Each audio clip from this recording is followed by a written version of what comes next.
So guys, जैसा कि हमने पिछले एपिसोड में देखा कि स्टोन मंकी ने लाल पूंछ बंदर को हरा दिया था, पर स्टोन मंकी भी कमजोर हो गया था और अब शेन उसे लड़ने के लिए मैदान में उतर गया। पर कमजोर होने से वो उसका सामना नहीं कर सकता था, पर मंकी किंग होने से वो कहाँ हार मानने वाला था। वो उसे लड़ने लग गया, पर शेन ने अपनी टेक्निक से उसकी हार्ट फर्नेस को बंद कर दिया, जिससे उसकी डिवाइन पावर जागृत नहीं हो रही थी और एक स्टाफ जाइंट मुंह के नीचे उसे दबा दिया था। सभी को लग रहा था कि स्टोन मंकी मर गया, पर वो अभी भी जिंदा होता है। लाल पूंछ बंदर नीचे आ जाता है और शेन से कहता है कि उसे मेरे लिए छोड़ दो, मैं उसे खुद खत्म करूंगा। पर तभी टोड में से ग्रीन धुआं आता है और येलो आईब्रो डीमन की आवाज आती है। वो कहता है कि लाल पूंछ बंदर, इसे पूरी तरीके से खत्म करने की कोई जरूरत नहीं। तुम अच्छे से जानते हो कि ये मेरा खाना है, इसीलिए तुम्हारा काम है कि तुम मुझे सुरक्षित मेरे लिए बचा कर रखो। लाल पूंछ बंदर पूछता है कि आखिर तुम इसे बख्शने पर क्यों जोर दे रहे हो?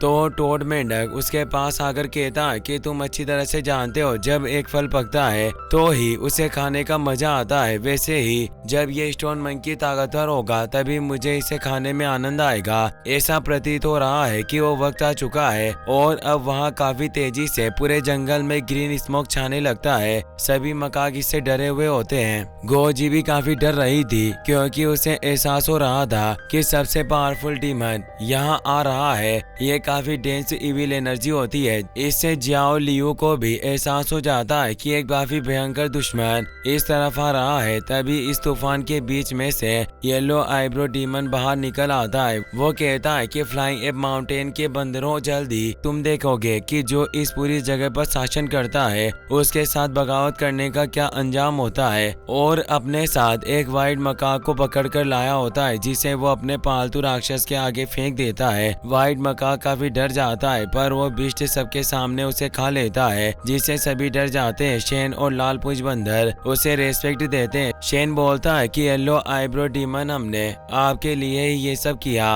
और हम बस आपके ऑर्डर की प्रतीक्षा कर रहे थे। येलो आईब्रो डीमन बताता है कि मैं शुरुआत से ही चालाक बंदरों की हमेशा से प्रशंसा करता आया हुआ हूँ और आज तक तुमने मुझे कभी निराश नहीं किया, और अब वक्त हो गया है कि मैं इस भोजन का आनंद लूं। 60 सालों बाद मुझे दोबारा ये मौका मिला। पहले मैं इस पौष्टिक टॉनिक को नहीं खा सका। स्टोन मंकी को भी होश आ जाता है। वो देखता है कि शेन और लाल पूंछ बंदर झुके हुए हैं, इसीलिए वो कहता है कि तुम दोनों काफी ताकतवर हो, फिर भी तुम इस डीमन को क्यों फॉलो कर रहे हो? आखिर तुम ऐसे डीमन का साथ कैसे दे सकते हो जो हमारी बंदर प्रजाति को खाता हो? येलो आईब्रो डीमन कहता है कि ऐसा इसलिए है क्योंकि मैं इस दानवपात पर सबसे ज्यादा शक्तिशाली हूँ। स्टोन मंकी उड़ जाता है और उसे एक पावरफुल पंच मारता है, पर येलो आईब्रो डीमन को इससे जरा सा भी दर्द नहीं होता। उल्टा वो तो जोर से हंसने लग जाता है और बोला कि मैं शुरू से ही ताकतवर बंदरों को महत्व देता आया हूँ, क्योंकि उनका मांस काफी कोमल और ताजा रहता है। वो एक पावरफुल पाम अटैक से स्टोन मंकी को दूर फेंक देता है, जिससे वो और ज्यादा घायल हो गया था। येलो आईब्रो डीमन उसे पैर से उठा लेता है और कहता है कि 60 साल पहले जब मेरी मुलाकात स्टोन मंकी से हुई, लेकिन तब मैं उसे खा ना सका।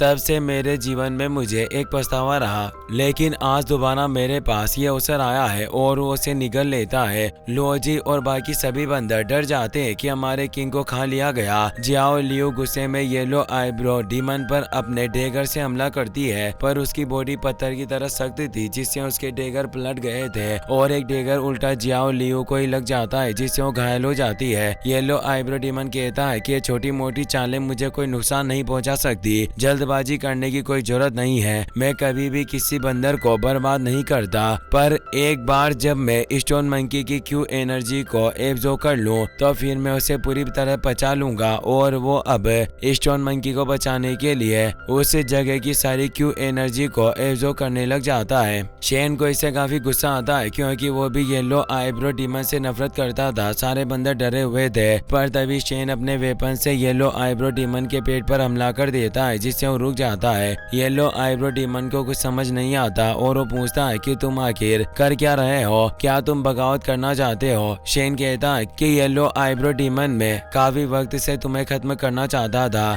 क्योंकि जब भी तुम किसी बंदर को खाते हो तो इससे मुझे काफी दुख होता है और मैं बीमार महसूस करता हूँ, पर अब मैं ये और ज्यादा महसूस नहीं कर सकता। आज वो वक्त आ चुका है जब मैं तुमसे फाइट करूंगा। और वो तेजी से उसके पेट पर हमला करने लगता है। उसके हमले इतने तेज थे कि स्टोन मंकी उसके मुंह से बाहर आने वाला था, पर वो ऐसा होने नहीं देना चाहता था, जिससे वो हाथ रखकर उसे रोक रहा था। पर अब लालपुज बंदर भी लड़ने आ जाता है और कहता है कि तुम अब और बंदरों को अपना भोजन नहीं बना सकते, और पीछे से एक पावरफुल वार करता है जिससे स्टोन मंकी उसके मुंह से बाहर निकलकर काफी दूर जा गिरता है। स्टोन मंकी होश में आ चुका था। वो अपने पास मौजूद गंदी लार को देखकर हैरान था। उसे पता नहीं होता कि येलो आईब्रो डीमन ने उसे निगल लिया था। येलो आईब्रो डीमन गुस्से में कहता है कि शेन और लालपुज बंदर, क्या तुम मेरे खिलाफ विद्रोह कर रहे हो? तो शेन कहता है कि तुम कब से बंदरों को खाते आए हो, पर हम अब ये सहन नहीं कर सकते।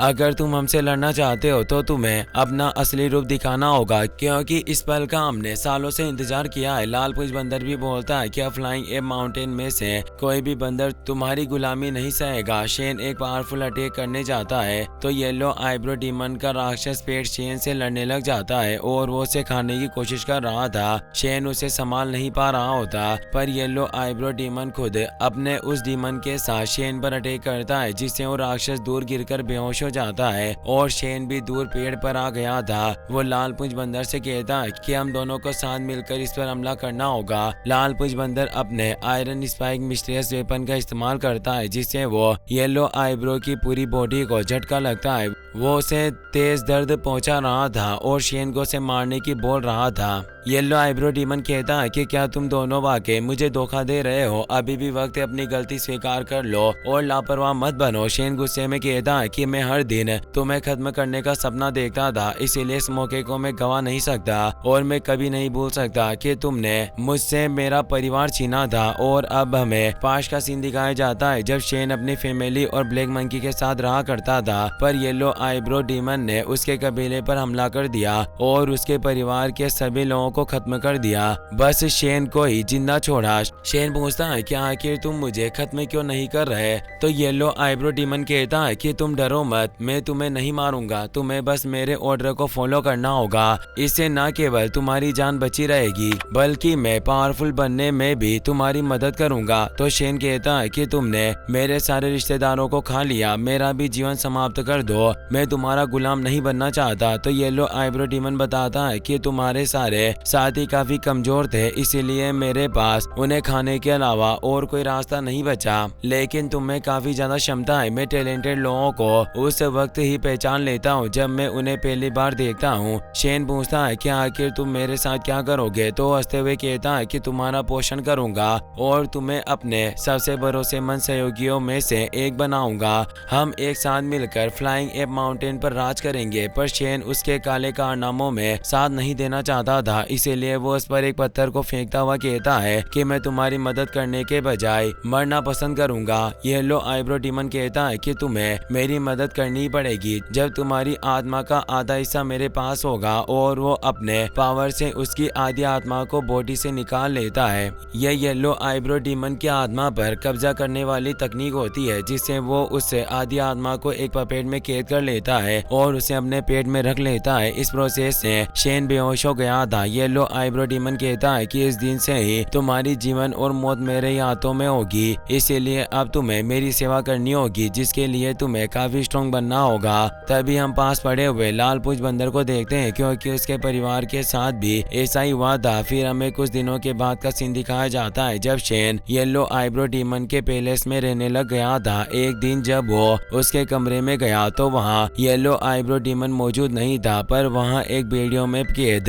बंदर था जिसे काफी ज्यादा पीड़ा पहुंचाई गई थी, क्योंकि वो बंदरों के एक इलाके में कब्जा करने में असफल हो गया था। येलो आईब्रो डीमन ने उसकी काफी बुरी हालत कर दी थी और वो शेन से अपने जीवन को खत्म करने की भीख मांग रहा होता है। शेन परेशान होता है और कहता है कि मैं जानता हूँ कि तुम पर क्या गुजर रही है। तो वो कहता है कि मैं अब और दर्द सहन नहीं कर सकता, प्लीज मुझे मुक्त कर दो। तो शेन को उसे शांति देने के लिए उसे खत्म करना पड़ता है। इस दिन से शेन के अंदर येलो आईब्रो के लिए गुस्सा पनप रहा था और वो कुछ भी करके येलो आईब्रो डीमन को मारना चाहता था। इसीलिए वो उसे कहता है कि तुमने मेरे रिश्तेदार, भाई बहन और जनजाति के लोगों को निगल लिया। इतने वर्षों तक मेरे जो धैर्य रखा वो आज के लिए ही था और अब वक्त आ गया है कि हम अपनी आज़ादी दोबारा प्राप्त करेंगे और वो अब अपने फुल पावर के साथ अपने जायंट मंकी फॉर्म में ट्रांसफॉर्म हो जाता है। यानी उसने ग्रेट मंकी स्पीड ट्रांसफॉर्मेशन को एक्टिवेट कर लिया था। लाल पूंछ बंदर की पकड़ से येलो आईब्रो डीमन छूटता जा रहा था, इसीलिए वो उसे और कसकर पकड़ लेता है और कहता है कि तुमने हमें जो दर्द दी है उन्हें अब वापस लौटाने का वक्त आ गया है, और वो तेजी से हिलाकर उसे शेन की तरफ फेंक देता है। शेन अब फुल पावर के साथ येलो आईब्रो डीमन को मारने लग जाता है। लाल पूंछ बंदर ने भी अपनी ग्रेट मंकी ट्रांसफॉर्मेशन को एक्टिवेट कर लिया था और वो दोनों अब बहुत ही बुरी तरीके से येलो आईब्रो डीमन को पीट रहे होते हैं। शेन कहता है कि जिंदगी भर मुझे जिस लक्ष्य ने जिंदा रखा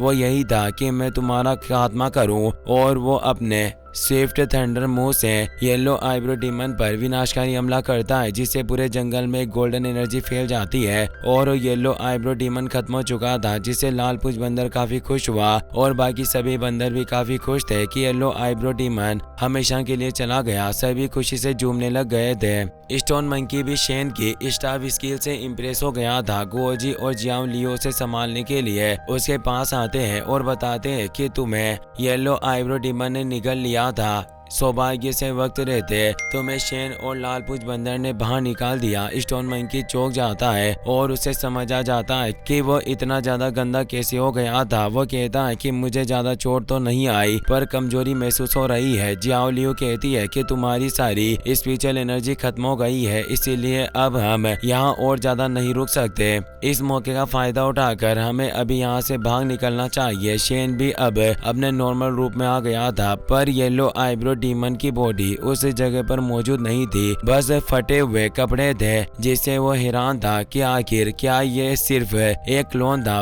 पर लाल पूंछ बंदर इस बात से पूरी तरह से अनजान और खुश था और सभी से कह रहा था कि हमें अब किसी से डरने की कोई जरूरत नहीं है। ब्लैक मंकी भी खुश होते हैं कि अब हमारे दिन काफी शांतिपूर्ण होने वाले हैं। शेन को गड़बड़ लग रही थी क्योंकि येलो आईब्रो डीमन जो सबसे पावरफुल था, आखिर वो इतनी आसानी से कैसे मर सकता है। लाल पूंछ बंदर उसके पास आने लगा और कहता है कि वो चुपचाप मर गया है, इसीलिए तुम्हें परेशान नहीं होना चाहिए। पर तभी लाल पूंछ बंदर का हाथ फटकर अलग हो जाता है क्योंकि येलो आईब्रो डीमन मरा नहीं था। इसी के साथ ये एपिसोड यहीं पर खत्म हो जाता है। नेक्स्ट पार्ट भी जल्दी देखना चाहते हो तो मुझे कमेंट में जरूर बताना। साथ ही इस वीडियो को लाइक और चैनल को सब्सक्राइब जरूर कर लेना। Thanks for watching.